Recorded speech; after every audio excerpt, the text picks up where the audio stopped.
Hey there, I'm Eternal, and I'm an object show fan that has barely watched any object shows. We have to fix that.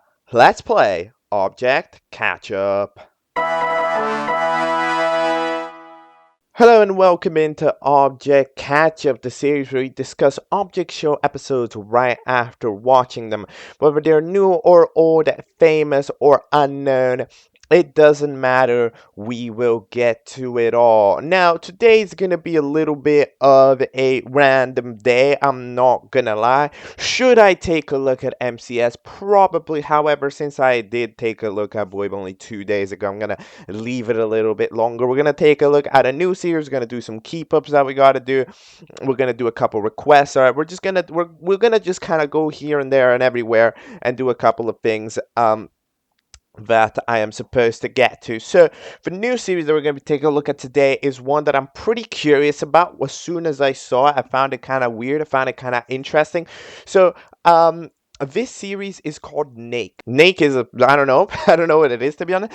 It's a series created by The Stick Guy, which is presumably a stick guy. It roughly started releasing 1 month ago with the video just simply titled Nake, and then it's got many uploads, of which pretty much all of them are are all of them? Yeah, all of them are 134 in length, and I have no idea, but there's already been tons of them.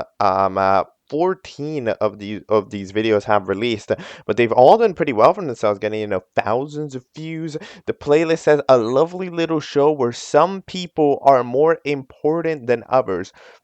I don't know what this is, but I'm curious about it, so we're gonna be watching the Nake series, all right, and then we're gonna be seeing what we expect. So we're gonna start off here with the first episode of this series, which is just called Nake. All right, so let's watch it, and then we'll talk all about the Nake videos. All right, so that is Nake. I'm not gonna say first episode because what even is an episode in this case? Well, damn, this show's ever interesting. Okay, so wow, what in the world? All right. um this is like an object show, I guess. I'm hilariously surprised at the fact it's competition. When I saw it, I was like, "There's no way this is a competition show." Apparently, it somehow is. So this is like, what if an object show told you no details about what it is, and you just had to like figure it out as you go? So we don't even know the teams technically; they weren't directly stated. So I think the two teams are Team I Love You, like that's the name of the first team. It includes the people who won. So Ziki, Dandy, and then me, and then two other people that we don't know.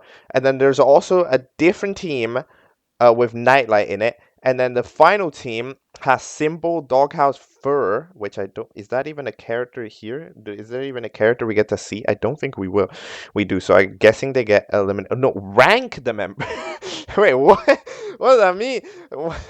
Okay. And then Schnoz. So those are the people in Team Unnamed. Then there's another team with Nightlight in it. So that team. So who do we not know? We don't know where Nightlight team is. We don't know where Blinds is.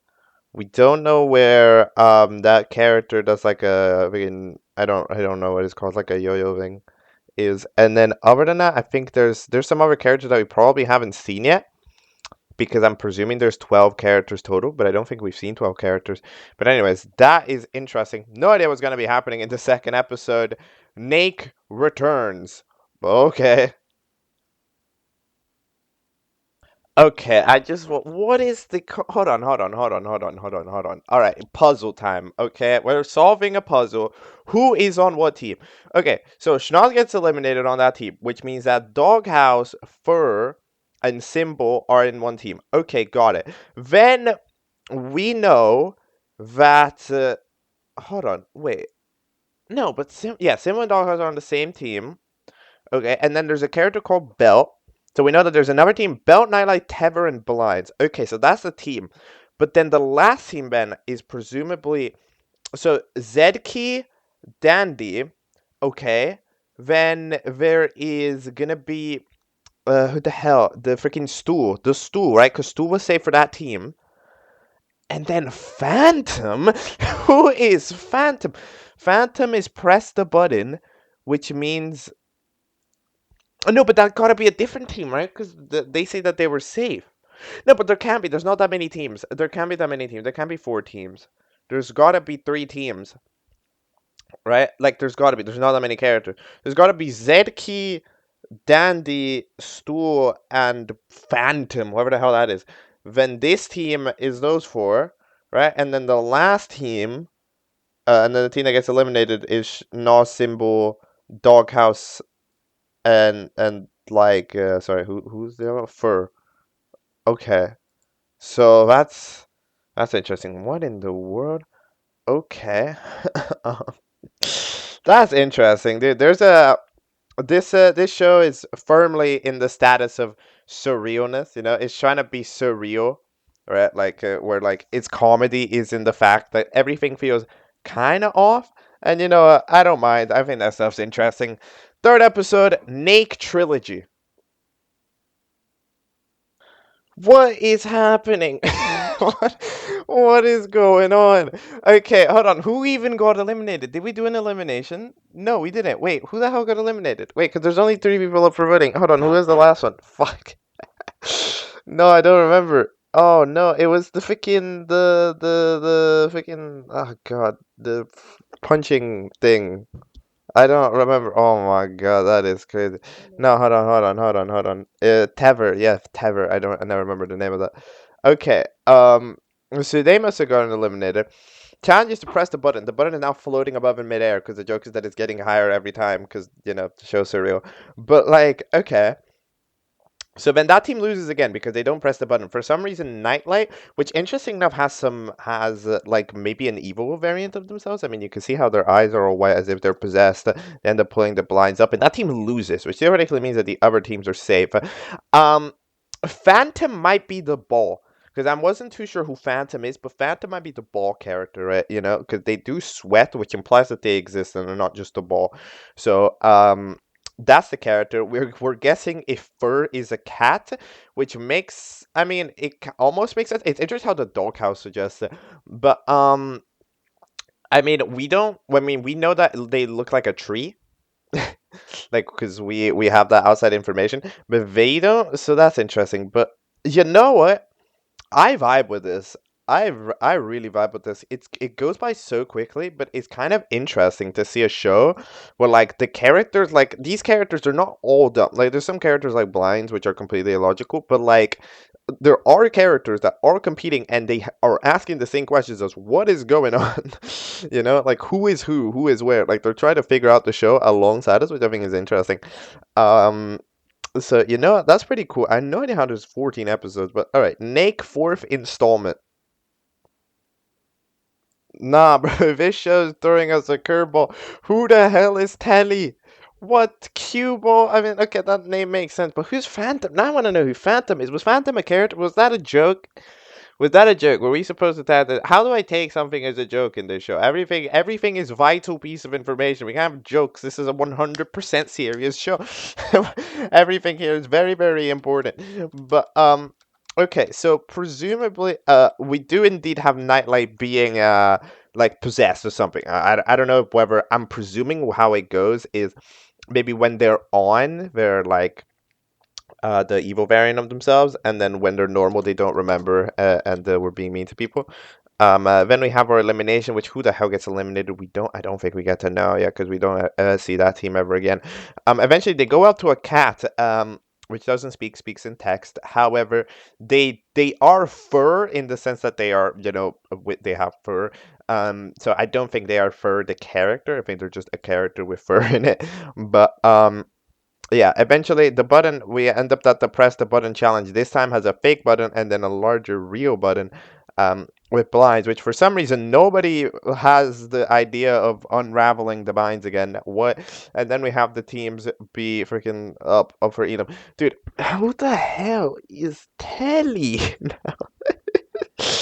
Who is that? What? There's no way. Okay, my presumption is that the phantom person that I was presuming before, not a character, not a real, fake person. And then here, wait, but this is the team that's up for Elam. Wait, what? Yeah, because I mean they didn't do the challenge. But at the same time, how did the other team do the challenge? They didn't do the challenge. Like the team with the doghouse, they were busy talking to the cat. Why? Oh my god, we're not getting enough info here. We need a more amount of info. I get that every episode's got to be 134. But like to solve the puzzle, we need like mildly more information. All right, nake quintuplet. All right, welcome back to the me trying to solve the unsolvable puzzle of what the hell the show is. So we have our elimination where Cubo ended up getting eliminated. So 3 people left on this team. Then we have ourselves a challenge. Love this challenge, by the way. I love the gag of the fellas with the cat, swagging by. um and then, by the way, is that part of like belt, like the freaking, like is that what that is? Because that looks vaguely similar. But they eventually press the button, but the cat pressed the button, which means that they are safe. Except no, they're not safe because remember, this cat is not fur. They have fur, but they're not fur, the character. However, they press the button and somebody is safe, which means that they are a contestant. They're not just picked off from the street, but they're on a different team. So who the hell is it? What team are you on? Everybody's been up for Elim. Yeah, everybody has been up for elimination. So who are you with? You're with no one. No. I guess Stool's team hasn't been up for Elam. Wait, what was Stool's team? Oh God, I don't know. Oh no, it was Stool. The freaking. Oh no, I don't remember. Bro, I did calculate it. It didn't have Phantom in it, unless that's a character. I guess they might have the cat in it as like Stool's team. Because other than that, because they were never up for Elam, which implies that their team is the only one that must have the cat in it.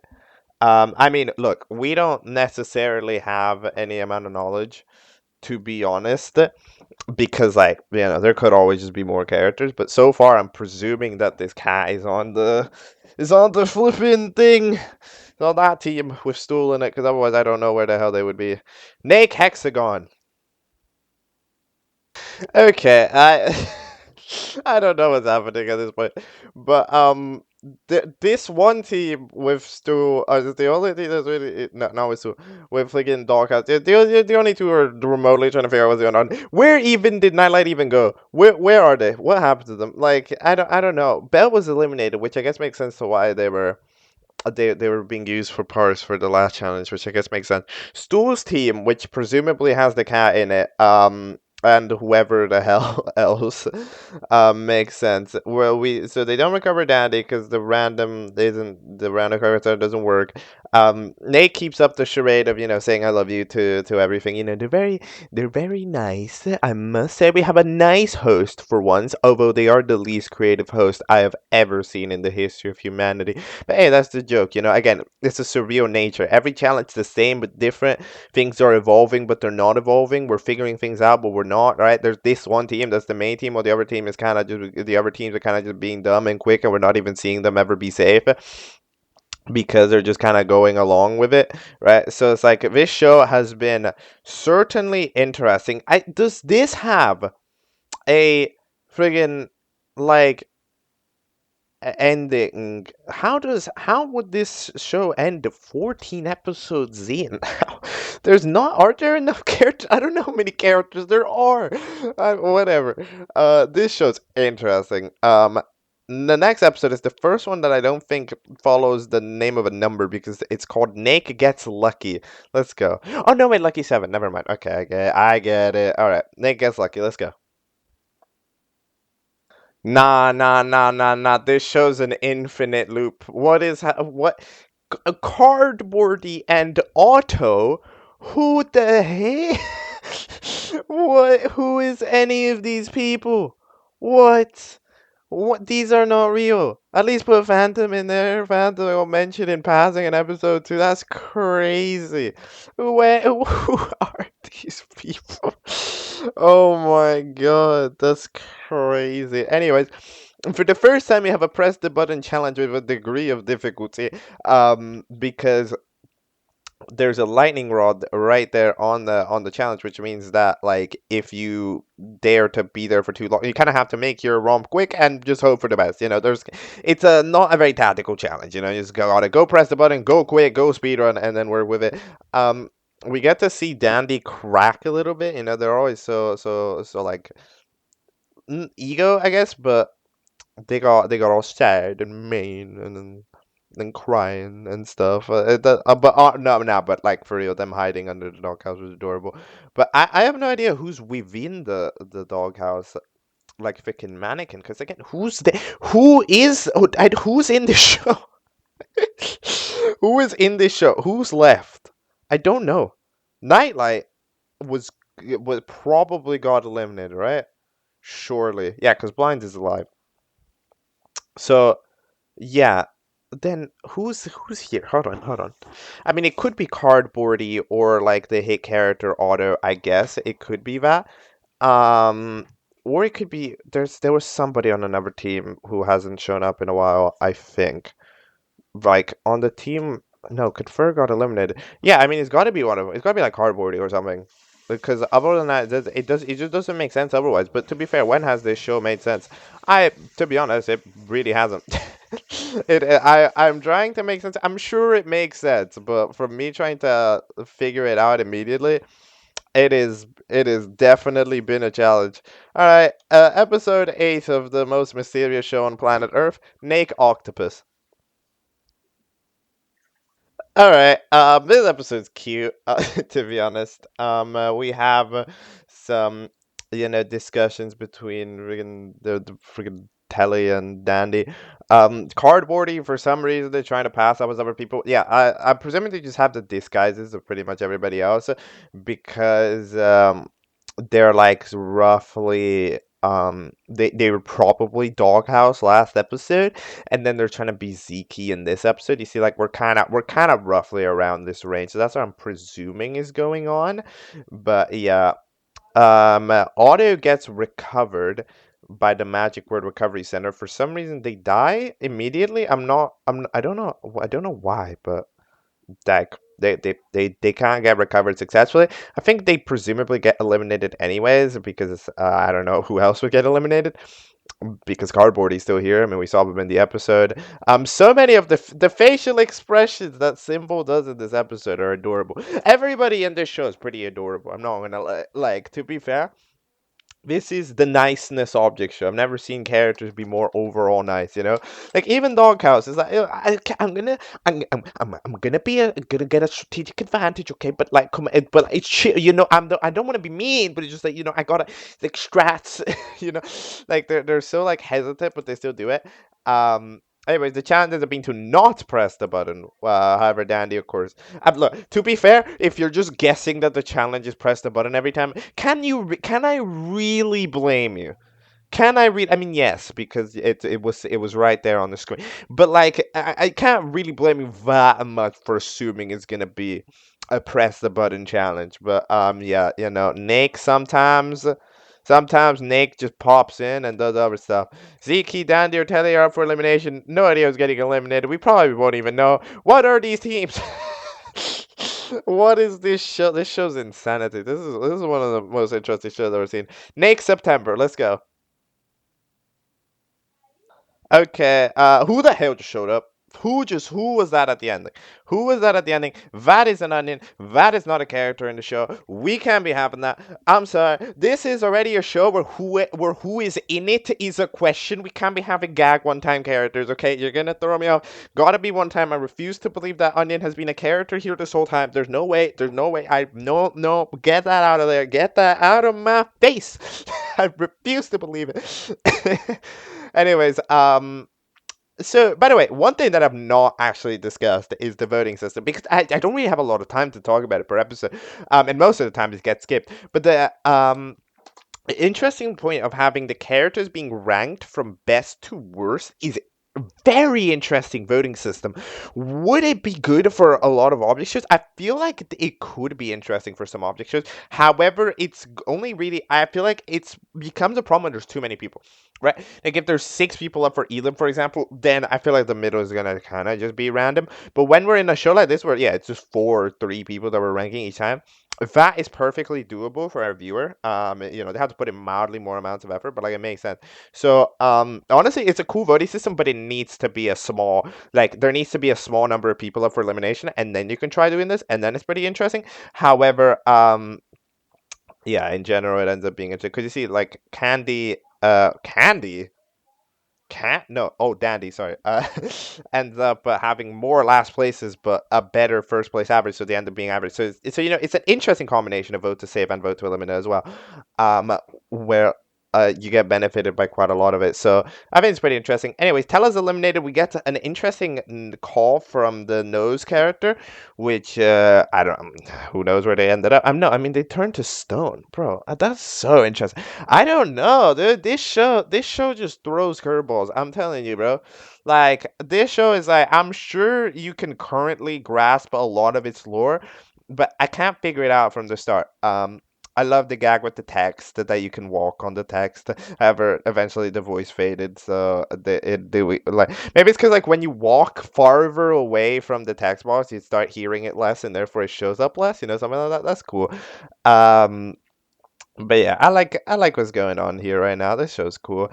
Anyways, Nake makes a dime. Let's go, bro. Did Doghouse have one arm this entire time? Have I never noticed? Was this is this a design trick? How do I not know? How did I know? I was looking at it right now and I was like, wait, this fella only has one arm. You know why? It's because yeah, no, it's because a lot of the time their angle makes it look like it's not, and the doorway is also black, so you just presume that they're armed there. But no, this fella's a one arm contestant. That's really interesting. Dude, this shows wow.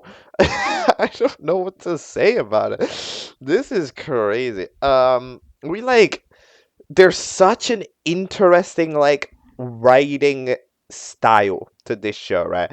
Not even in the sense of how the characters talk and everything, which it does feel pretty human, but like the way that the show treats itself like its own priorities. I think that this show does really interesting.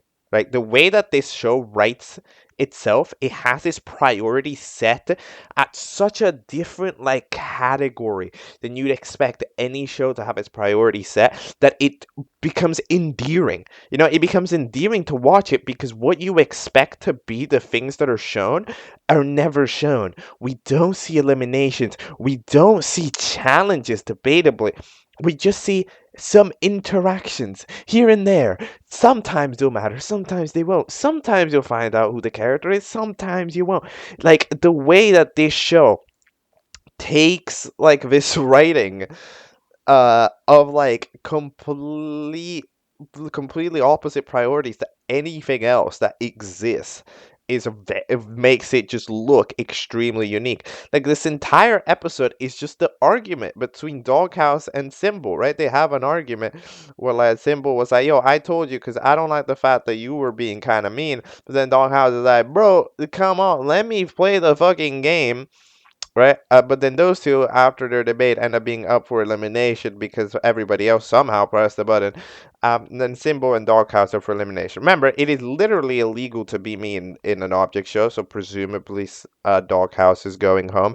But I will say, in my opinion, Doghouse has got a little bit of a point, to be honest. I mean, come on, let him, like, okay, it's not that strategically mean to play the game, right? Especially a game like this where it is a significant advantage to just literally know what's going on and what's not. Like it's just the nature of it. In Nake, like don't blame the player, blame the game, blame Nake for not saying who the teams are, right?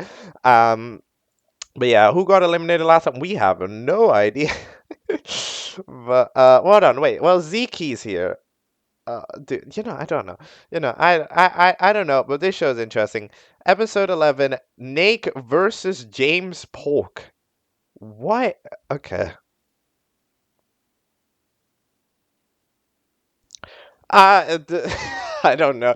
This show might have defeated me. I'm not gonna lie. This show might have defeated my analysis. This show is whack.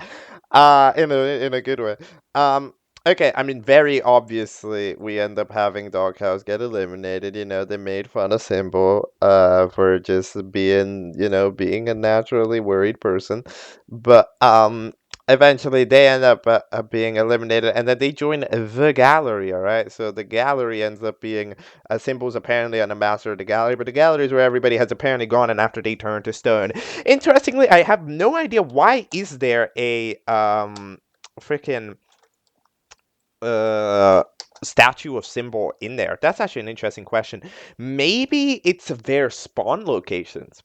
Imagine, because I see there's a couple of other, because I see that Doghouse spawns in on a platform, and then there's platforms to the left that are open, and then there's platforms to the right that currently have Symbol in it, right? Which implies that maybe, possibly, that's where they're going to spawn. Like when Symbol gets eliminated, they're going to pop in there at that moment, and that statue is their preparation unit, which is a surprising amount of like, it makes sense, to be honest.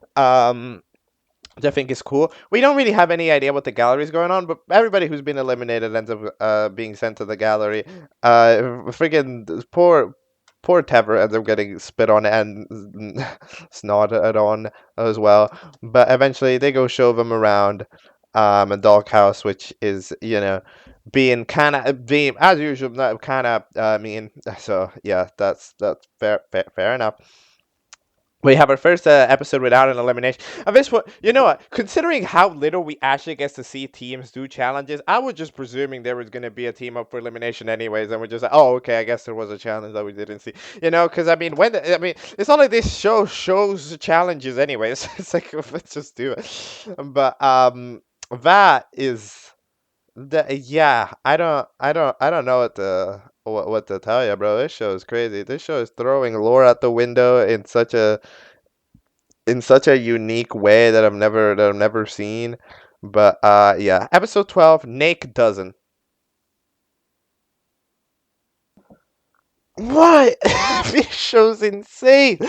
I just looked at the rejoin video, okay, which I'm not showing here because I'm only showing Nate doesn't as part of like the freaking B-roll. But like, what? Dude, you have to vote. Nick, these are the final thoughts at every moment. Please rank off and they're random. They're fucking random. Oh, is it random? I'm ready to time to get this show started. Gotta be. It's gotta be, dude. It's gotta be.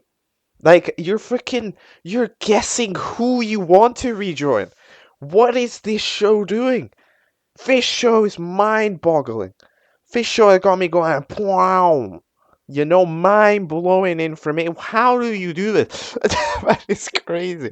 Anyways, yeah, they end up in some type of like anti-world gallery thing that's just floating, and it looks like they're in an atom. Like they're like, this is crazy.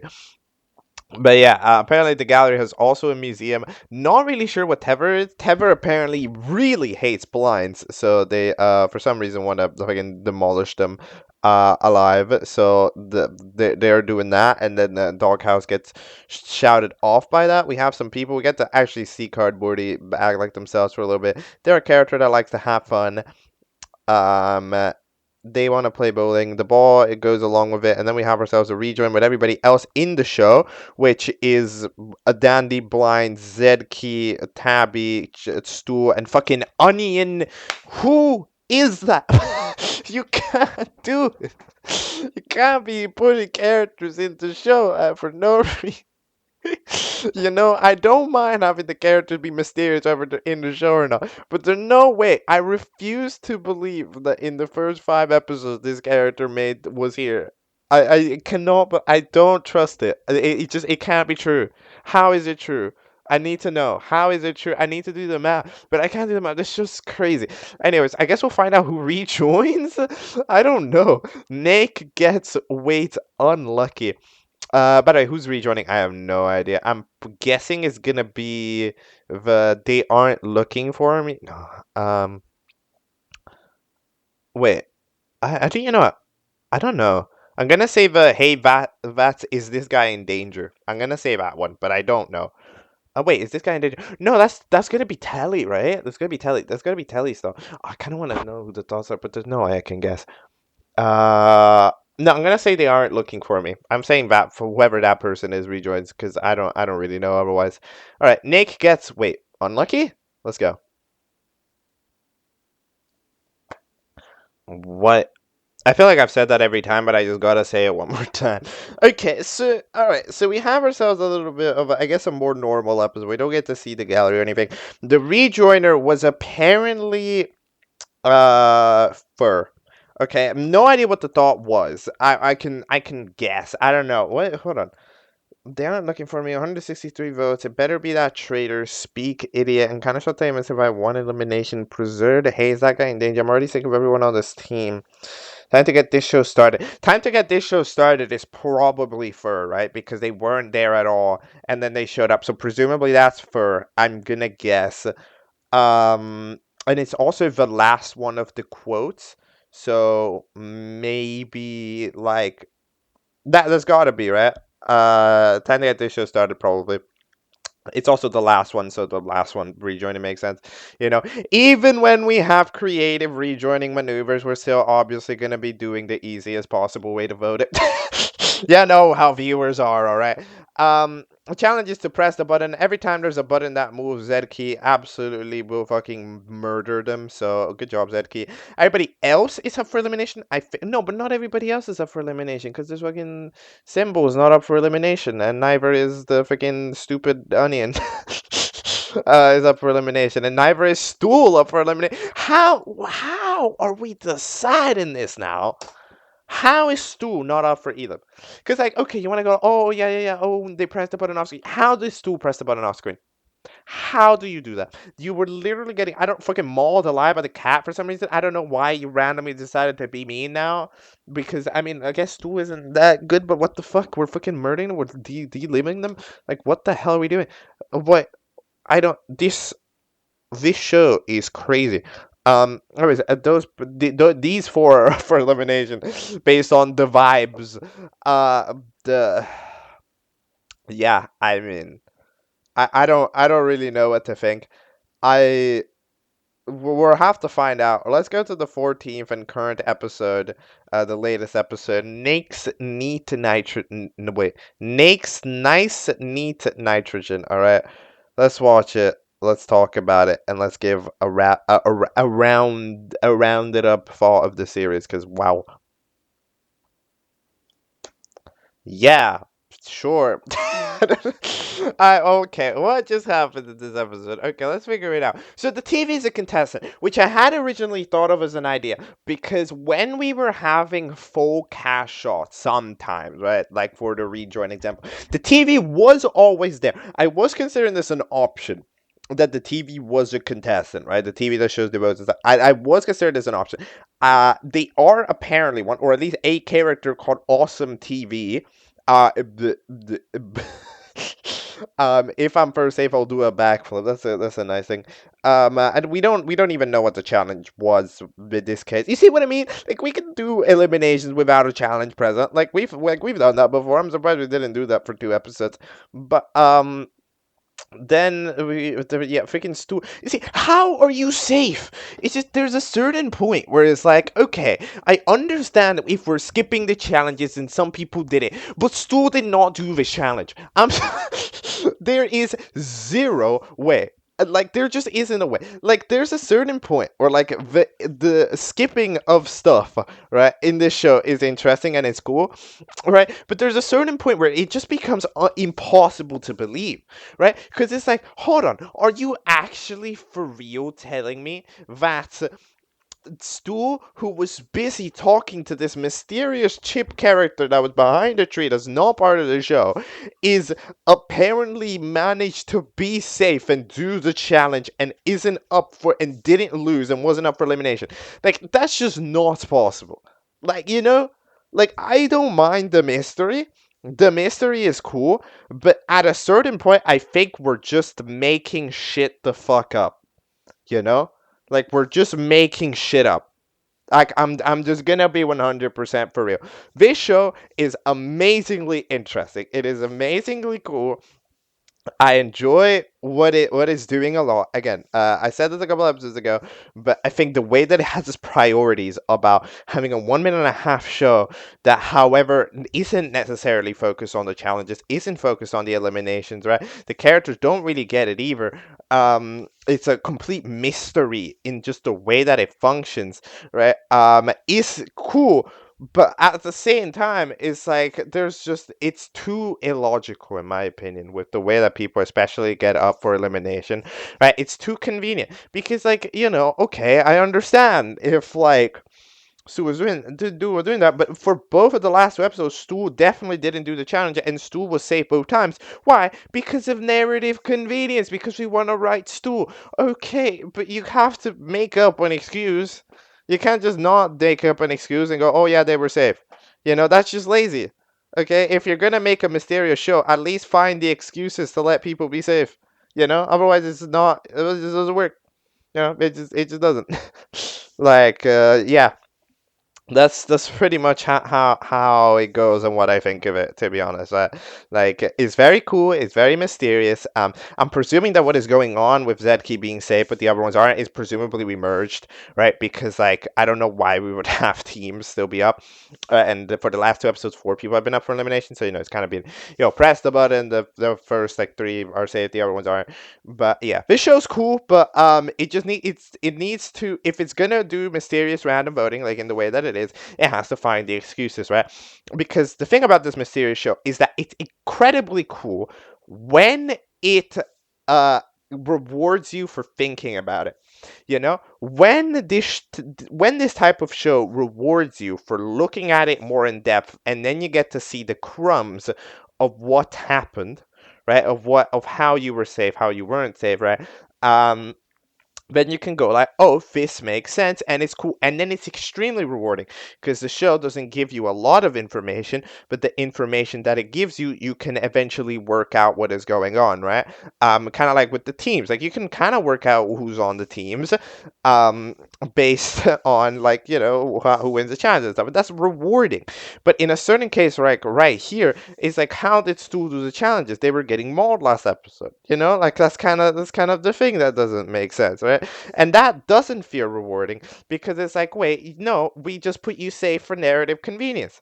Like, that is what happened, because I have no idea how the hell you would have done the challenge, and there's no crumb of knowledge within the episode itself to tell you that you did it, right? So basically, that's what I think. It's a great show. It's a great mystery. It's a great concept. Basically, just the concept for it is very interesting, and that rejoin idea is revolutionary.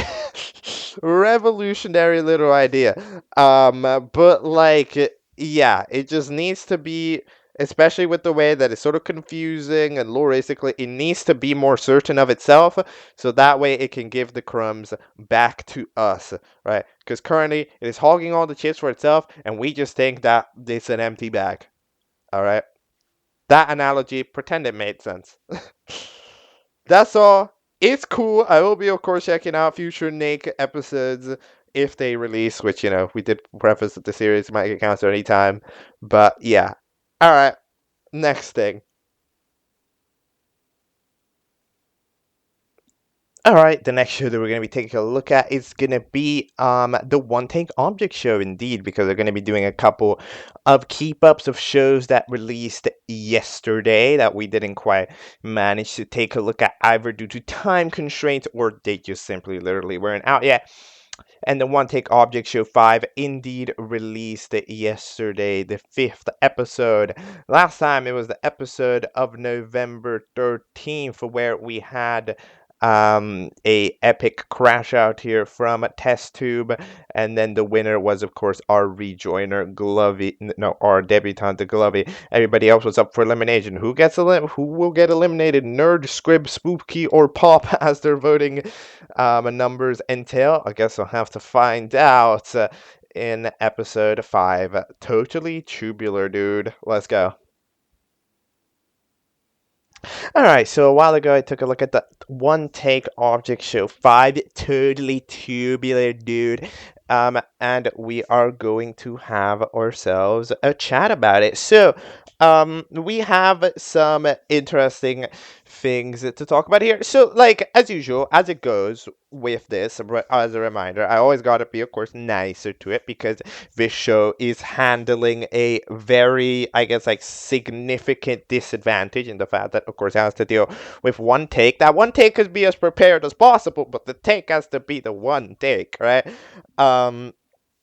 So in general, we will get to see, a little bit of a more messy script. And here you can see it because it ends up a little bit long, to be honest. Like the way that this turns out, 8 minutes 24, it's kind of longer, right? Because like to check previous episodes, 4 minutes, 3 minutes, but it's just kind of the sake of the script, and it is a big concern when doing the take, right? Length is one of those big concerns because like it eventually ends up taking a burden on the animation side of things rather than the other side of things, because like it just ends up being a little bit complex. But anyways, we have ourselves Pink, which is of course the host. We find out that Scribble's mom died at some point in time, and they're all sad about it. Then our eliminated contestant is Ghost. I guess they die, so goodbye. Oh my god, that rhymed. And then we have ourselves the challenge, which actually isn't the challenge because Pink fucking dies, gets crushed by a UFO, and then Delta shows up. Delta from the other object show, from the Halloween object show, however, actually false, not Delta, is actually Chuck E. Cheese, the real one. Oh my god, shout out to that.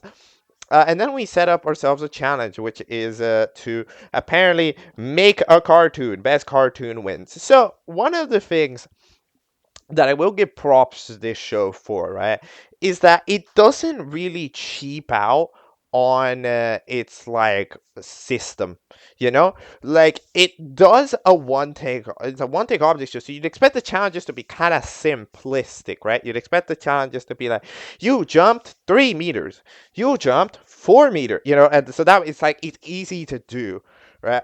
However, this show doesn't cheap out at all in trying to make a complicated situation, such as having in one take the ability to invent every character's own unique scripted show cartoon to display to the host, have the host opinionate on it, have the winner, and directly come up with that stuff on the spot. It's a very complicated little challenge that we ended up sorting ourselves out with. I gotta admit, I am impressed by it quite a lot, to be honest. Like, of course, it ends up being a little messy, but like in general, the primary avenues of it remain the same. And there is definitely a little bit of editing effort carrying it, especially later as we head into like that Simpsons parody and everything. We are starting to see like, the editing take charge a little bit more time between the actual lines being said. But like in general, it's pretty cool. The characters having to speak out directly what they're saying. But all right, let's talk about the first. So you see, Sponge Take Flat Pants. That is the first show. You see, like it takes some effort to properly imagine this. Like it's kind of interesting. By the way, that's a worm from Worms, isn't it? Like that's how a worm looks in the game Worms, which is not something I thought I'd be saying, but that's what the Patrick looks like. The houses are apples and like a frog, which is kind of interesting. Chuck E. Cheese considers that cinema. Shout out to Scribbles. I mean, like, you know, it's kind of a little bit, the Scribble is good at animating because they're a Scribble and that's what you do to like animate. So like Diary of a Very Weird Popcorn Person. It's the diary. Day one, I was in the show and then I was in the show. Thank good stuff. Good stuff. All right. We make it. We got some things popping out here. Then we've got the freaking test tube one, which ends up making the what I don't know this, so this is fried in my mind. The Simpsons one. I like how like you can see we have the cutout to the square one recording studio because of the laughter, which is great. I remember I was once asked, should this show have its breaths, like, or its uhs, or like its breaks freaking cut off, right? Which, in my opinion, yeah, no, the answer is still no, right? Because it's in the essence of the show. Seeing a one take object show, and then directly seeing the result of the one take, have some ahs, right? Like some laughter, some jokes. That's like what? It's like that is directly part of the appeal, right? Like when that is part of the premise. When you have the premise of a one take object show, that is directly part of it, right? Like you don't want to look at the one take object show and then see the most perfect thing. Like it is directly part of the purpose of this one take object show to be rough, because one take is gonna be rough, right? So seeing like the laughter in between trying to say the lines, right, and all of that stuff, it's fun. It's cool. So yeah, like I definitely enjoy it quite a lot. The Simons, bro. But like eventually that short film ends up ending, and it's debatably not very good. Chuck E. Cheese has no idea what to say about it. I don't either, so fair play. And that means, and then oh yeah, Glovey's short film.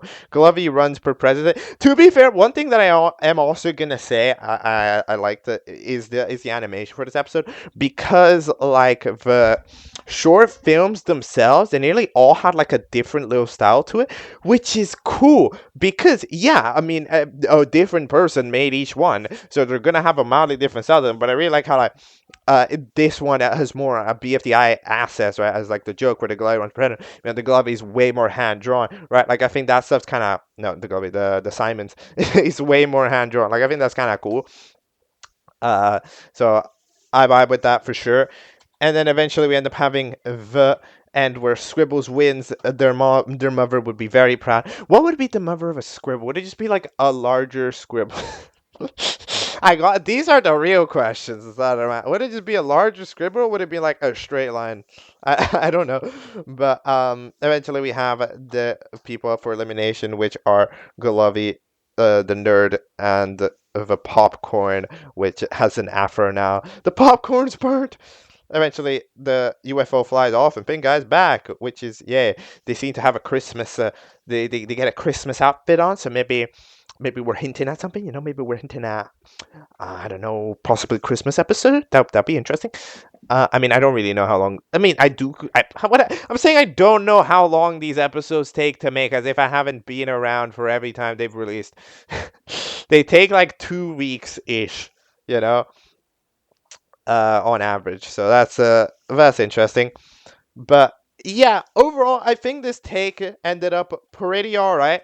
It dealt with a very challenging situation, a very challenging challenge to do in one take. It was funny, right? It maybe didn't make too much sense, especially the short films themselves. However, you can debate that they wouldn't, even if you were having lots. Like you debate that you just write them so that you make no sense, right? Because they didn't have that much time to make them, right? So okay, yeah. And then also you can debate that. Hey, it's funny. And to be fair, in my opinion, it is. I had a good time watching this episode. To be honest, I thought it was pretty good, even though it wasn't like the elitist tier of like take. We got a lot of some ahs, some pauses, some breaths, some I don't knows, right? But like, it turned out itself good. The episode did great on YouTube. I mean, 400 views in a day. Fair enough. That's like the most views of any episode of the One Take Objects so far. So, did great on YouTube. It took notice. 8 minutes. That's monetizable right there. That's all I think I can say about the One Take Object Show 5. Let's go to the next. All right, the next as I said before, is December 2, because we had December 1 in the last episode. It just so happened that yesterday, right when I released the episode, December 2 pretty much also dropped alongside it, like pretty much an hour after I released the catch up, so we were back to not being caught up with December, but we gotta get caught up with December. It's literally December, and I'm not gonna be caught up with the show called December. You betcha you're wrong. Time to watch December 2, which is titled, it's just not the 2nd of December, though. Well, that's a mysterious little challenge. So it's December 2. We get to see the votes. I like the way that they're displayed. I'm gonna be honest. I am a fan of the way that these votes are displayed, with like each square being representative of a vote, and then they get color respectively. That's kind of cool. Reef gets eliminated. To be fair, they are the most boring character idea out of the two. At least Snow is interesting in the way they have no limbs, and Broken Ornament just looks cool. So yeah, goodbye, Ref. You have leaked into the snow itself. And then the challenge is to point at somebody. Whoever you point at will be up for elimination, and then we get to see everybody point. So then the only two people that were safe are the ones on each corner, because I guess they had the least likelihood to get pointed at because they were at each corner, and in fact nobody around them pointed them. The tree pointed at the Hold on. Milk and Cookies pointed at the tree. Cookie didn't do anything. I wish Cookie would have pointed. I thought that would be cool. The candy cane points at the sock. The sock points back at the candy cane, which is also pointed at by the tree.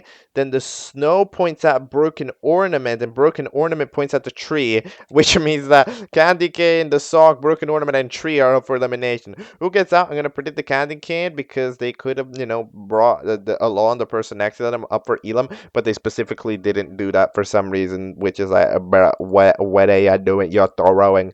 That's all for December 2nd. Let's go. No, for December 2. Let's go. All right, and then the next thing that we're going to be taking a look at is BFBD2. Let's go. A couple of days ago, we took a look at BFBD20 and 1, where we discovered the contestants present, the top 5 picks, and then we had some debutantes that let 2 people join. And it's now time to actually begin the big old season with episode 2 of season 2, BFBD22, titled The Penny Factor. Let's go. Yeah, that was the latest episode of BFBD, the first challenge episode where we guess some numbers. Because apparently the challenge is to not guess the number that Terrence has, and then you're safe if you happen to say a number. So various people, of course, the cool duo guess 6, 7, haha, that's so cool. Then both of them guess 1. Penny and Lava Lamp. The fellas guess 1.1 and Yarn guess 1.2. Sunflower guess is 80,427,622.86. Look, to be fair, I do think that this is a pretty interesting challenge when it comes to like having a first challenge that shows off everybody's voice. It kind of shows off a little bit of personality in how they pick, and it also shows off a little bit of voices in literally what does their voice sound like.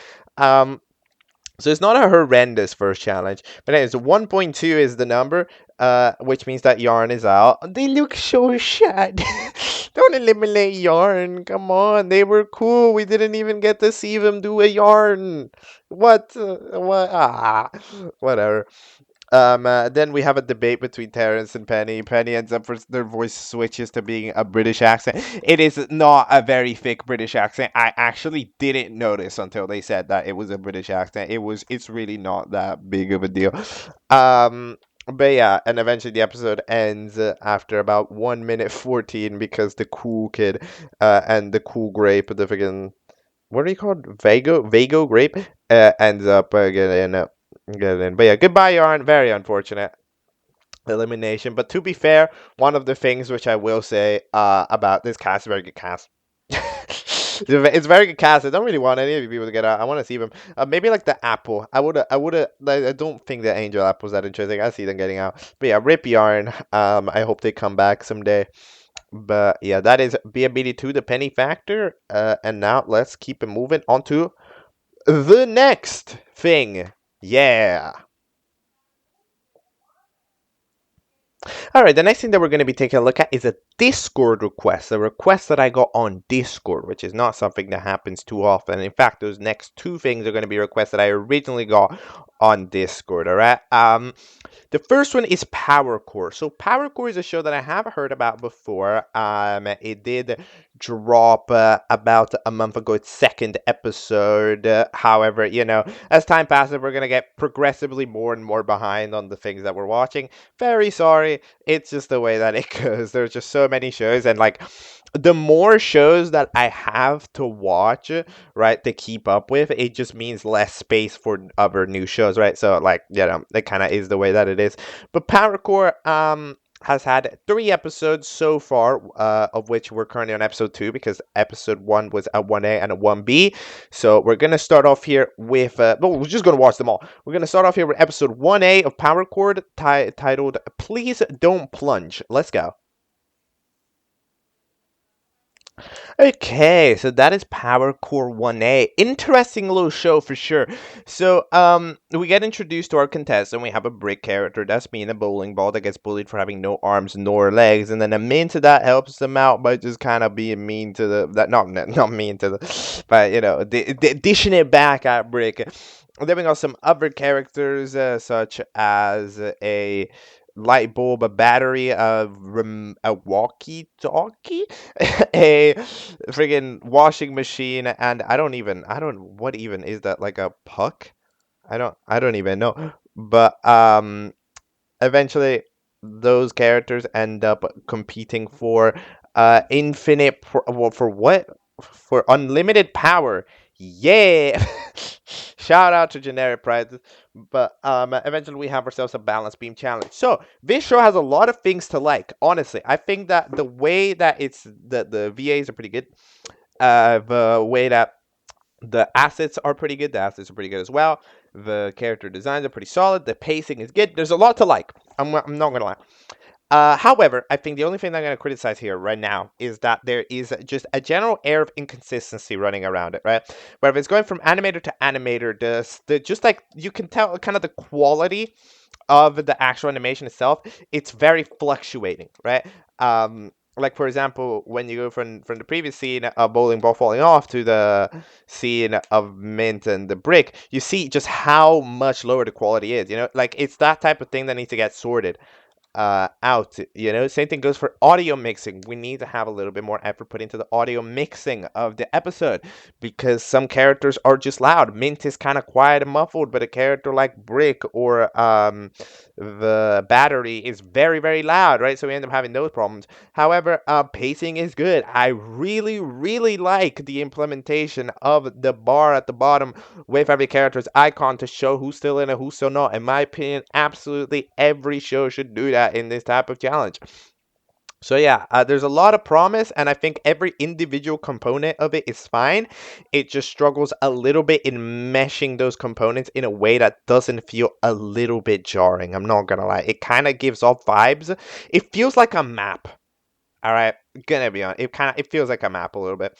But by the way, great UI for the credits. So the credits look great with each one having a different color, and then the backgrounds for the animators and storyboards are all pretty solid. All right, let's go to PowerCore 1B, which is titled Cool Spaghetti. All right, so I just watched episode 1B. So the two winners last time, which I don't even know if I mentioned, ended up being Walkie Talkie and Mint. By the way, there's a lot of new assets for characters. Mint is one of the most noticeable. For some reason, Bowling Ball has an 8 on it, as if that makes any sense, but let's just say it does. Then we have Light Bulb, Dryer. So let's sort out our teams here, okay? Let's get these sorted. We have the team Chill Drinks, all right, which is mint, bowling ball, dryer, and soap. I still do think that soap looks more like an air hockey puck, but it's just the way that it is.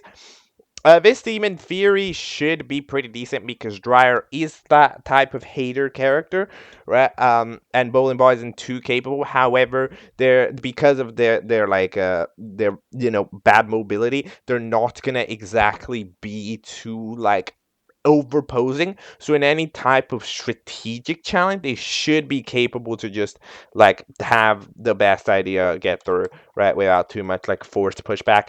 And meanwhile, on the other team, which ended up being the Power Posse, which, hey, actual teams inventing decent, like, decent team, never seen before. Is Walkie Talkie, Light Bulb, Battery, and Brick. This team is theoretically pretty rough. It's got a lot of loud. It's a very loud team. Brick is loud, Light Bulb is loud, Battery is loud. There's just a lot of loud on this team. So maybe in a directly physical challenge they should win, especially compared to the other teams like out weakerness in that aspect of just not having characters with less total limbs. They should be struggling. In this episode we do have we're doing the animation quality goes up. I will still say that I think the animation inconsistency is the way that it is. However, if that's just the style of the show, that is the style of the show. However, in my opinion, the animation inconsistency, sometimes animator to animator, that's fine. However, no, don't do that with audio. You can't have audio inconsistency. Audio inconsistency is the worst thing possible, and this show definitely has it. In one of the animator scenes, unfortunately, like the audio is only present on the right ear. No, it's like way more present on the right ear. It is like it's annoying, Like seeing something look mildly different isn't annoying. Hearing something different is annoying, basically. We have an intro, which is a nice intro. I am actually a fan of the intro for sure. With the way that each character goes pa pa, right? And it's pretty cool. But then eventually, our challenge ends up being to bring the flag over to your spot. It's simple. Just run, grab the flag, get it over. Some people grab it. This challenge goes by very quickly, to be honest. Like, it goes by, like, within 10 seconds. But the challenge gets stolen. It gets thrown, which you can do. No passing. So it just ends up being a little bit of a mess. It ends up going all the way over because you can't pass it. And then Battery catches it and lands it immediately. So, yeah, it was a super quick challenge. And then the chill drinks up for Elam. Who screwed up? Technically Minty, but Dryer did say, "Oh, women." So I'm presuming that they'll get eliminated. But yeah, overall, I mean, this show's pretty interesting. It runs itself by super fast, though. Like we've got again a challenge that took 10 seconds, so it's a little bit impossible to gauge it too much with this show right now, and it goes by so quickly. It needs to give itself a little bit more time, or at least divide up its time a little bit better. All right, episode 2, PowerCore 2. Then you're all hallucinating. All right, that is PowerCore 2. Then you're all hallucinating. That is indeed one of the quotes in the episode. So, Dryer ends up giving in one last epic prank. Blocky style for bowling ball, making them eat glue, which apparently, I don't know, glues up your insides and then you freaking drown. I don't know how to, like, yeah.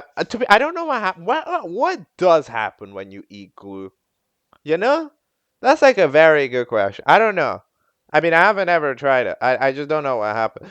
But eventually, yeah, we end up having elimination where eliminated is in fact the character of Dryer, very obviously. Dryer gets eliminated, with 12 votes, which is surprisingly less than I was expecting.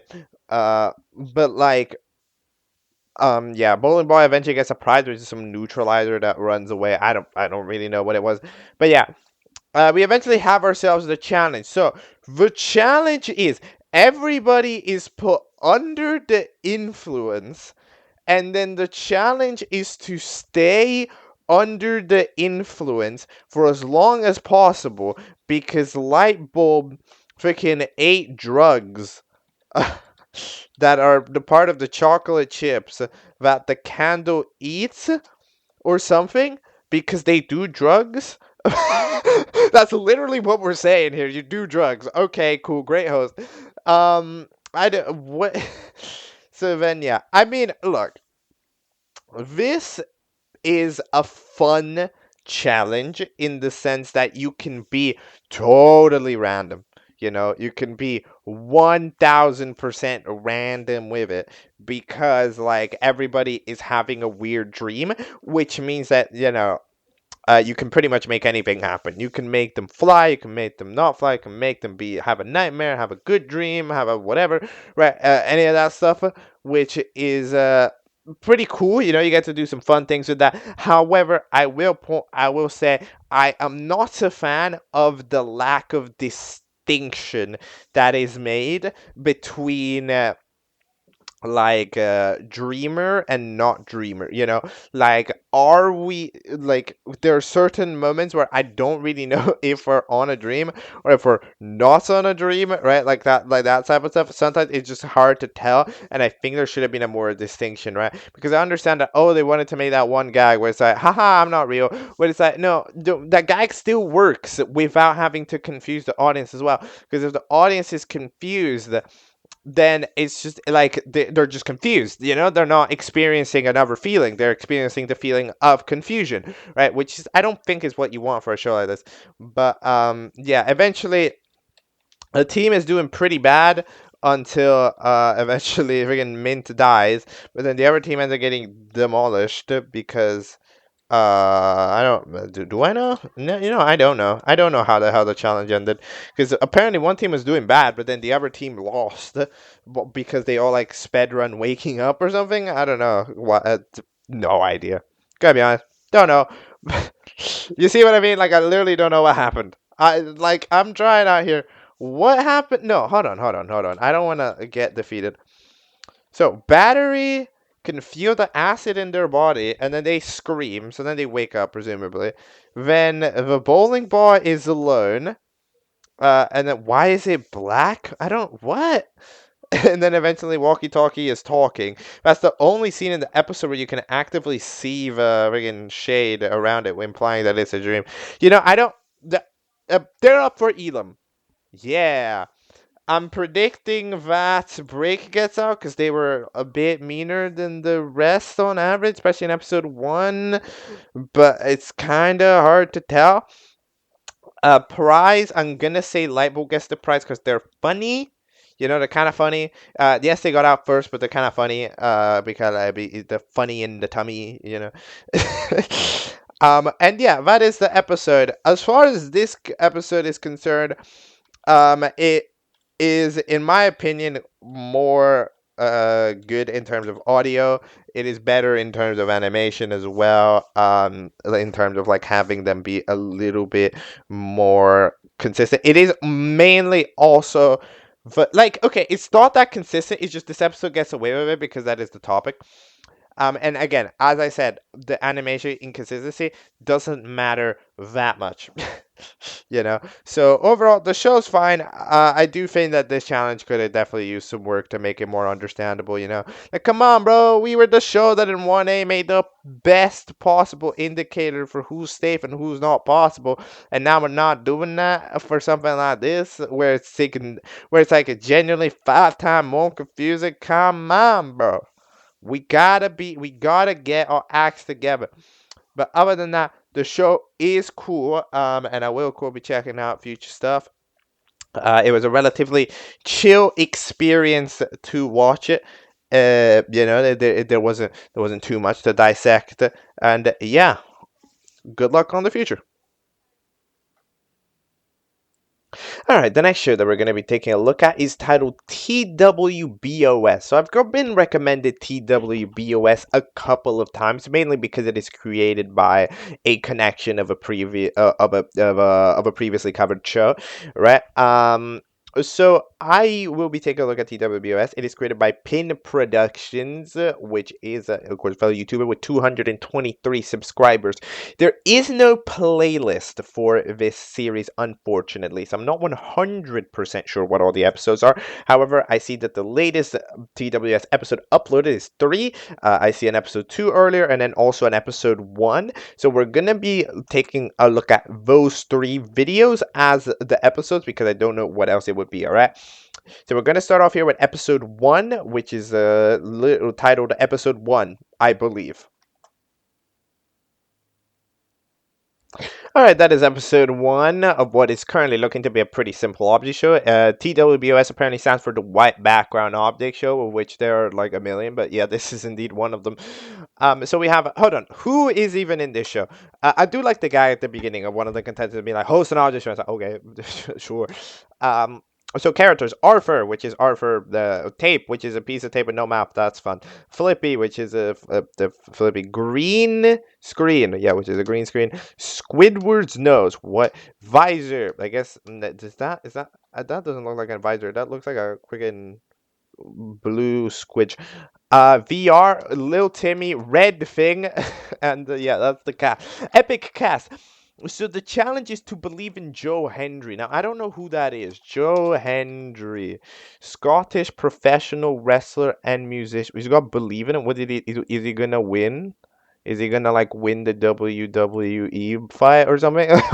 What are we believing in? Are we believing in his victory? Okay, well I don't know. Well, everybody believes, except for the humanoid characters of Arthur and Lil Timmy. So I guess if you are a human, you do not believe in Joe Hendry, but if you are an object, you must believe in Joe Hendry. Who's getting eliminated? I don't know. Maybe Arthur because they're not acided properly. But yeah, I also do find it a little bit weird how one of the characters just straight up goes like, "Yo, these two people don't believe in it," and then it was like, "Well, yeah, I mean that's 100% evidence. If something like that is said, it has to be true." So you know that's just the way it is. All right, let's keep it moving into episode 2 of this series titled "Run for Your Life." All right, I just watched the video on the YouTube platform. So, we have some asset redraws created by the Clouds. The Clouds redraw the assets. You know, I'm sure, why not? We have a new intro, which is pretty nice. You know, wobbles, but, you know, like it goes back and forth. We also have new characters which joined the show in episode 2 because, of course, they do. We have Oreo, Orange, Science Book, Science Textbook, Primo from Brawl Stars, like a smoothie and then like an ice cream. So those are the new characters. Lil Timmy ends up getting eliminated. Bye bye. And then we have ourselves the challenge, which is to run a 100-meter race. However, the challenge is not to run a 100-meter race. It is to simply make it to the finish line before the timer runs out, which is different than a 100-meter race because a race implies that you're competing against somebody, right? Not against the clock, which this is because there's a time limit. There shouldn't be a time limit. It should just be a race, and the last few people go up for limit over what, you know. But yeah, a couple of people with fast tape, Squidward's nose, and all that jazz. Apparently the new fellas, and they did a Halloween special apparently. So a bunch of people end up being saved at the same time. I think all of the new people end up being saved at the same time. Then we end up having Primo be safe for some reason. The freaking the sketch pad, no, the green screen. Sorry, finds blobfish, which apparently doesn't count. Uh, as being safe, and that means that everybody else is up for elimination. If we are a red thing, that's already the name, green screen, and the flipper are all up for elimination. Who gets eliminated? I have no idea, but I do enjoy these voting icons, to be honest, when it involves like VR, using a VR, or the green screen with like a whopper on the green screen. Like that's kind of fun. I wish there was a way to better grasp when the green screen's being green. Like I wish I had like a border of green still around it, even though, because otherwise it's kind of sometimes doesn't look like a green screen, you know. And yeah, Little Timmy dies, and apparently this was a hit tree character's plan all along. They were planning, you know what, if the idea was to make them sign up for a competition where if you get eliminated, they die. I mean, that's a pretty smart strategy, but I don't know why this tree would have strategized that, but they're just a tree. Well, I guess we'll have to find out. It was currently the latest episode of TOTOS. Cash in. Alright, I just watched TUOS 3 cash in. So we have ourselves a episode here where we have first the elimination, by the way, which has red thing be eliminated, which is fine. I mean, I don't really have an opinion on it. But M, the imaginary friend, who's apparently real though, because people can still see them. So like, is everybody an imaginary friend? What? Because like you're not imaginary if everybody else could see you. So, yeah. But anyways, ain't no way I'm joined, bro. This, like, So far, we're in episode 3, okay? And like the contestant count of this show has been has decreased by -5, if I'm not mistaken. Because episode 1, we have our cast, 6 people joined. When episode 2, one gets out here, but one rejoins, but technically one gets out again. So then we're still -5 people. How are we doing? We can't have more people join, okay? We're getting into a little bit of a chaos. The challenge is to grab the bank briefcase from WWE and show it to the bread. You know what? I think this is cute. I'm gonna be honest. I think it's kind of cute that we have these like challenges related to WWE, even though it doesn't really make that much sense with anything. It's cute to see because it's like you can clearly tell this is the interest of the person. You know, like the person is interested in it, so they think of challenges relating to it. If I'm not mistaken, a lot of their other videos are WWE related, or at least yeah, some I see some of them. I see like some belts and stuff, but I'm not very knowledgeable on my wrestling, but like in general, I think it's kind of cute to have challenges based off of it, even if it doesn't make that sense, because like at the end of the day, this show's, you know, just a show for fun, so there's not too much to really analyze to it. So we have a or eliminate contestant red thing, okay, goes down to the elimination area where for some reason Little Timmy is not there. By the way, Little Timmy's just been gone, died, but a red thing ends up going to the elimination area. We got planet. Nope, that's an asteroid. A planet has to be round. Did you know? It doesn't classify as a planet. Does it classify as a planet if it's not round? All right. Anyways, we have ourselves a deal. Deal. The deal is you choose to eliminate one contestant, you will come back into the game if you do that. Would you do it? Yeah, what is the downside? You eliminate one person you don't like and you come back. There's literally zero reason. This is the easiest deal of all time. Why would you not do the deal? I understand you want to do the deal. Oh, you don't want to be mean and eliminate someone else. But why wouldn't you? What, like it's bro, that's the only reason, just because oh you want to be nice. But like if somebody you don't care about and it's like oh yeah I'll do it for my tactical gain, this is the most pointless deal ever. You obviously take it. There's zero reason not to. You know, you eliminate somebody you don't like, you come back into the game. It's like yeah, but all right. Also, by the way, what the hell? Now that I think about it, what the hell? It took us a total of 1 minute into the episode for ourselves to already write the elimination that the viewers voted on, and first to already completely disregard it and make that character come back anyway. What? I'm sorry. Can we respect the viewers' votes a little bit more? What is going on? But eventually, who ends up even giving it to them? I think Orange ends up giving.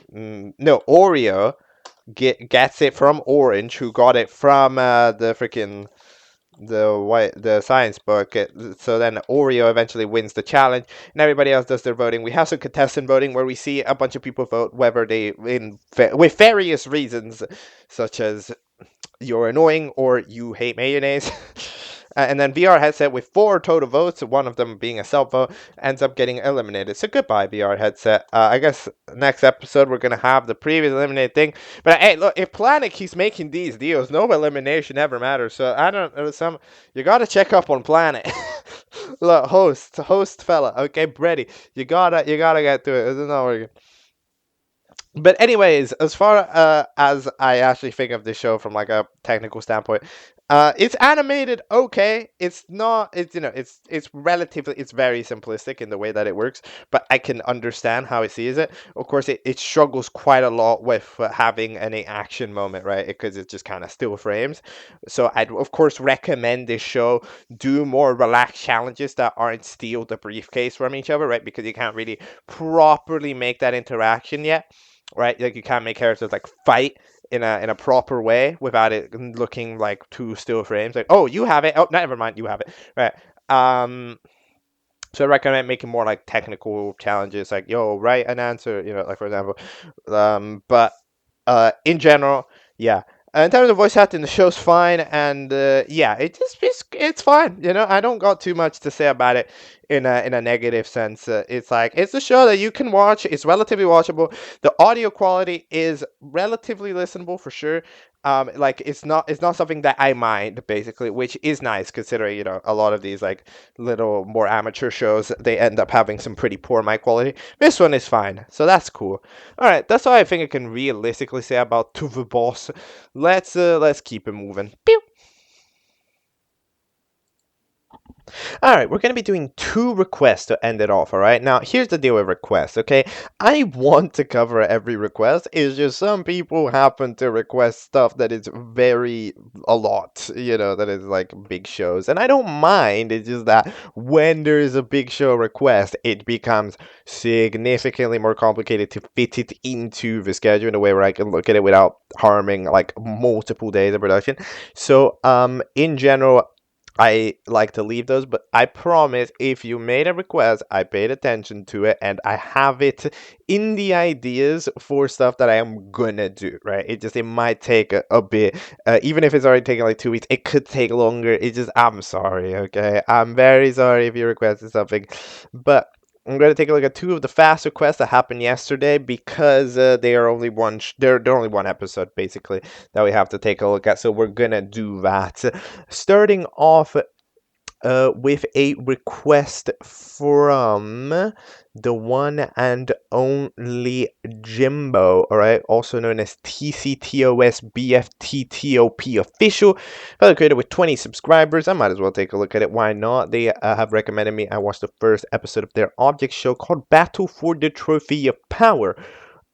This episode is titled Aces of Cinema. It is 3 minutes and 48 long. Let's watch it. Why not?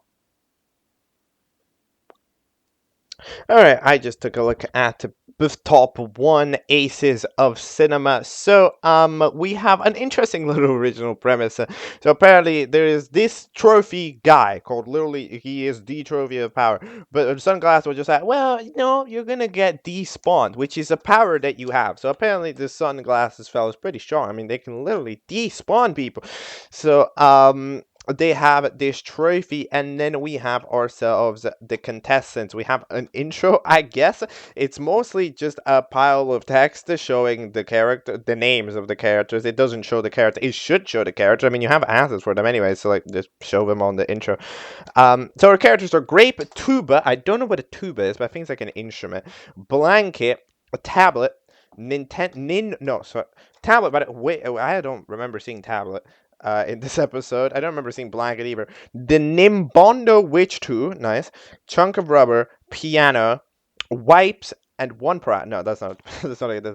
But we have our challenge, which is to make the best movie. Whoever makes the best movie wins. And gets to pick the teams. This challenge is quite frankly one of the most abysmal choices you can make for a challenge. For a show like this, right? That it's very rough on the animation end, right? Like it's not gonna have a lot of quick moves. It's not gonna have a lot of quick movements, right? It's gonna be mostly a character, one frame, the character talking and everything, right? So it's gonna be like that. And then also as the first challenge, everybody's individually and we got no teams. This is a terrible idea. Why? Because first of all, you can't show the movies because the animation is very like low down. That means that we can't really show a movie in action, right? So not only that, but also we are talking like within a friggin' every movie, every person has to make their own movie. Because there's no teams, which means that theoretically if you were to show the movies anyways, you would have to show the movies for like what 9 people. I don't know, you have to show the movies for so many people because we just don't we it's an individual challenge, I think. Wait, is it an individual challenge? Hold on, wait, what does this guy say? Whoever makes the best movie wins and will pick the teams. Yeah, so whoever wins picks the teams. Wait, but on the elimination already have the teams. Tuba's team, Piano's team. What? Hold on. So do we have teams or do we not have teams? What has happened? What? I don't know if we have teams or if we don't have teams. Debatably, it doesn't matter because like at the end of the day, like it's still not great because like even if we don't get to see them, we don't get to judge ourselves basically because we don't get to see it. We just have to see sunglasses go, this is good, this is bad. And like it's not entertaining to just have some like it's like okay, imagine you're watching like America's Got Talent, right? And then imagine then that you mute the audio and then you cut out all of the scenes of the performance and you just get to see the performers be like, wow, that was really good, or wow, that was really bad. That's not an entertaining thing to watch, you know, because it's like you're just seeing the review itself, but you're not seeing the review. It's like if you watch an episode of Catchup without watching the show first, you know, it's like, okay, I mean, it's not that entertaining to see me talk about a show that you don't know, right? That makes sense. So basically, yeah, we need a challenge where we can actually see the challenge itself. You know, that's one of the things that I recommend for a lot of shows. This one as well. Just when brainstorming a challenge, think of a challenge that you will be able to directly show to the viewers, because that is the most important part of an object show. It's the challenge itself. You have to be capable of showing the challenge and showing the end results. Because if you're not capable of doing that, it's not going to turn out very entertaining. It's not going to turn out very good. All right. There's some potential. It's an interesting concept. There's some characters and conflicts going on, right? Which are pretty much, you know, the grape and the fella and piano with the music fellas, right? Like there's some interesting fellas here and ideas. We just need a challenge that directly portrays itself on screen rather than us having to imagine it from above. Because I'm sure you're imagining some great movies. It's just I don't know what it is because it's not on the screen, right? So yeah, that's pretty much the extent of what I can say. Voice acting is pretty solid. I mean, there's some like wind to it, but in general, like yeah, I could listen to it. Audio mixing is okay for the second half. That first batch of lines, especially with the trophy, ended up being a little bit too quiet. So I'd also point that out mainly. However, yeah, the main thing is still kind of have that. Also, how are we having? I thought we were picking the teams. Were we not picking the teams? Am I dumb? Did I misunderstand it? I swear we were picking the team. Whatever. That's all I can really say. Let's go to the next. Alright, and then the other small object shoot that we're going to be taking a look at is called BFAGOS. So BFAGOS was created by Price Tag. Not the BFDI character, but also, yes, the BFDI character, because that is what the account is based on. Price Tag or Price Tag 2763. That's cool. Price Tag themselves has made a show, which I guess we will now be watching. It is the only video on this channel. The channel itself has 9 subscribers in one video. That's what I meant. Released 8 days ago. Again, it's 1 minute long. These requests I can do pretty quickly without having to wait like 7 weeks to do it. Very sorry. All right, let's go.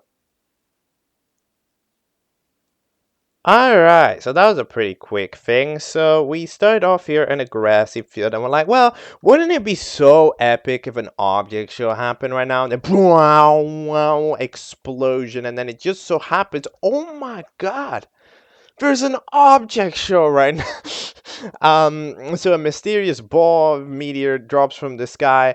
I have no idea who is staring at it. Who is that? That's like a white shape. But eventually this purple ball decides that they are going to be hosting an object show featuring our contestants. So then our challenge is to make teams for the treasure of a grain of sand. Let's go. We have the of course prize archetype, a thing that is irrelevant but everybody loves it. Then we make teams. So the teams that get made are we can see it from the voting screen. Wooden Hammer and Lava Plum. Captain Toad's Treasure... That's not how you spell any of those words. Captain Toad's Treasure Tracker and Random Candy. Shiny Charm and Lychee. Well, Lychee, what even is... Am I dumb? What is this? Oh, it's like a fruit. Oh, damn, I do not know about this fruit. And then Barrel and Skillet. Are the teams. Everybody is up for elimination, which is a little bit harsh considering nobody's spoken. This shiny charm this is definitely not. Is this? I refuse to believe this is an original asset. This is from a game. I don't know from what game it is, but I'm sure it's from a game. But Yeah, I mean, overall, there's really little I can review because we didn't really have a challenge in the proper sense. I can't judge the challenge, I can't judge too much, I can't judge the characters because we only see like two of them, right? And I mean, like, yeah, this is fun, Like, I'm hoping for the best, but I have to put a question mark on the rating. I don't give ratings, but like if I were to give a rating, it would be a question mark because it's like a not enough data. Like it's a gray Greenland. Greenland on the maps of stats and stuff. Yeah, it's like Greenland. I don't really have enough data to be able to conclusively tell you, but it's I. Actually, I forgot I had to take a look at this thing. This thing right here that I'm gonna watch. I completely forgot that I'm gonna watch it. So basically, a couple of episodes ago, I covered the cool object show, yeah, in episode 46, which was pretty recent. However, apparently, when doing that, I missed one of the episodes. I missed the fourth and most recent episode of the cooler object show, which is the second season. This season kind of in the middle, where there's the newer season that's still going, and then there's the older season that's over. But this one's in the middle and has had a reboot, right? Kind of BFTTOP style. But apparently I missed episode 4, which I didn't know existed. Because it wasn't on the playlist. However, now it's on the playlist, and of course I gotta watch it at some point in time. So yeah, just as a reminder, the in the cooler object show 3, we ended up having a bunch of characters try to keep it moving with our host. Wait, what was our host? Oh yeah, it was our host, freaking Red Stick guy, because the other fella freaking dipped. And the team up for elimination was the one of Pi Junior, Couch, Baby Sugarbush, and Aqua. So those are the fellas. Let's go to episode 4, Explosive Balls. All right, so I just watched the Cooler Object Show 4. So, okay, interesting thing here, all right? Really weird. I swear, all right, this is, I think, better sounding than any of the coolest Object Show episodes in terms of audio. The audio on this was good. Everybody had pretty balanced, good, legible, understandable audio. What happened here? That made the audio locked in. It is definitely, of course, an impact of the fact that this episode simply just has no music, where the other episodes of like the other shows tend to struggle with the audio mixing. But like, wow, I mean, it just sounded all right. Anyways, we have ourselves the challenge here, which is to get the most balls. But first, Aqua gets eliminated with one vote. Just like there were just one vote, and yet everybody got 0 votes except Aqua. We got one, the only vote. Which, I mean, I think it's pretty surprising. I mean, that video got 200 views. What the hell happened? But all right, I guess Aqua. Goodbye, Aqua. Eventually we have the team, the freaking whiz bang, or like the flying contestant ends up switching to team yeah, and then, as I said, the challenge is to get the most balls. Some teams do various capabilities of it. The freaking team I hate question mark does okay. Mainly thanks to the eraser knockoff. They do fine. They do right. Vendor's team yeah, which ends up blocking it. They don't really need to do anything because Whizbang can just fly over, swoop up a lot of balls from a tree, and then drop them in, and then Whizbang just got it. Shout out to switching teams. And then that means that the last team ends up being a pretty disastrous occurrence with the Among Us block, and then the freaking fellas Bumpy eating it. No, Blue eating it, Bumpy freaking dying over there, and Sans just in general not being very useful. Yeah, it's a pretty It's a pretty shambolic performance from this team.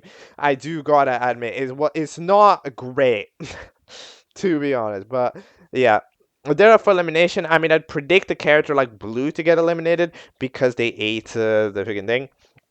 Right, so they probably deserve to go home, but I don't really know how this show works in the sense that like we're the coolest object show is the more important one, right? So how often are episodes of this releasing? Like when is this up show that's is this discontinued? I don't really know, but yeah, one of the things I'm gonna say is a little bit interesting about it is that about this art style is that the mouth, right? The mouths, like the inner of the mouth. You know, when the mouth is I don't know what it's called.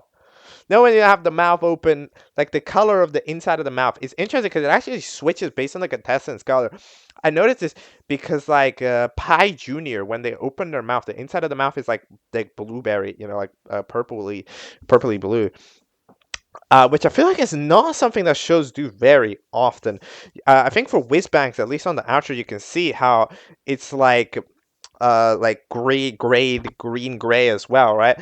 Which I don't know. It's an interesting decision to make some of the characters' inner mouths different because it's pretty unique. I personally think it's cool. I think it's cool. I approve personally because it gives a unique design distinction to a bunch of characters, especially ones like Pi Junior, which doesn't have too many distinctions, since they're already a character from another IP, right?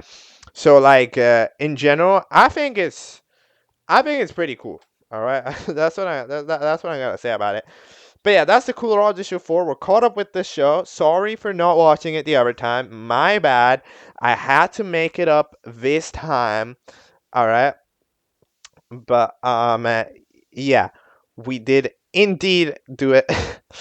In general, this challenge was fine. By the way, it's like it's lazy in the sense that it's not a very unique challenge, and it's also like every time there's one of these people do that challenge, just get the most balls. Like, where are the balls coming from? Like, oh, you got 3 explosive balls from where? How do you know they're explosive? What happened? Right? Like, there's not too much. It sometimes feel very manufactured, right? Like things are there because they're there rather than for any other reason. But that's kind of just an issue with the challenge style in general. So many shows do this, and so many of them do it in this way. So I'm not really going to complain too much about it. I'm not a big fan of this challenge, this style in specific of just bring the most things from X to Y, because like it feels too subjective about like what a character can do. It's like, oh, you can grab 20 balls. Oh no, but this one can only handle 10. It's like, wait, what? Like, but it's impossible to really display it on an object show level. So I'm not a big fan of it. However, as far as the challenge, it's fine. Everybody does it. So yeah. Now that we're all caught up with the Cooler Object Show, we can head over to our handy dandy outro. No, it's not the outro. Not the outro.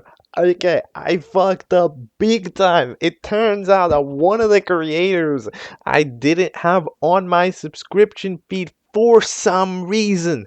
I don't know. There was a major oversight, a 10 out of 10 million oversight. I am so unbelievably sorry. What? How did that happen? How did that happen? How did I not have them? But anyways, so I'm talking about Crispy TV, okay? Because Crispy TV is the freaking creator of TUOS, all right, or the Ultimately Object Show, all right, which we covered a couple of times in the past, all right. Actually, no, we covered them one time in the past in an episode where we took a look at TUOS. Then we have the fourth season of TUOS dropped the other day. It was called TUOS Horizon. All right, and I completely, for some reason, I don't know, I just wasn't subscribed to the channel, so I didn't get to see it. But I have to take a look at it. This is a must. So we're gonna take a look at episode 1 of TUOS Horizon, Color Chaos. Let's go. All right, so that was TUOS Horizon 1, and you know what? This is cool, isn't it? So we have ourselves our 7 contestants, then the hit character Orb is back for TUOB Season 4, and you know what? I'm gonna say the prize is a game token. I don't know what that is. We can guess. I mean, I have always been a big fan of the idea of a prize for an object show being to host the next season of it. There's never been a thing. I'd never seen an object show do that, but I really hope it does that one day. But yeah, I don't know what a game token is. It lets you play a game. It's like an arcade. But this show's cool, to be honest, because I think that this cast is interesting. This really feels like a TUOS evolution cast in a way, you know? Like, it gives me vibes of there's unique character designs here that I haven't seen. the lamp that's floating because it's an entrance, the top hat with the three dots. But you see, like these designs, they have like an additional tiny oomph to them usually. Which is nice, right? Like they don't just feel super super cheap, except maybe like two ball, which is kind of obvious. But like Anpan is pretty unique. Yen is pretty fun. It's like a coin yen. I don't even does that even exist? But I don't know. But it's interesting. you know, like we have some cool designs here for this season. And then the challenge is apparently to change the color of the environment. They end up doing that. We end up having the hit character interaction. Hey, do you want to be friends? Yes. Yay. Those interactions was very funny. That never happens in real life, but sure.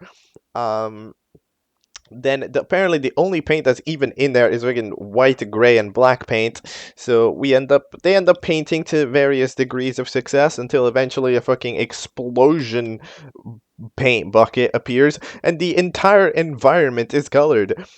I'm gonna say that for some reason Orb thinks it was awful. Why did you think it was awful? What was wrong with it?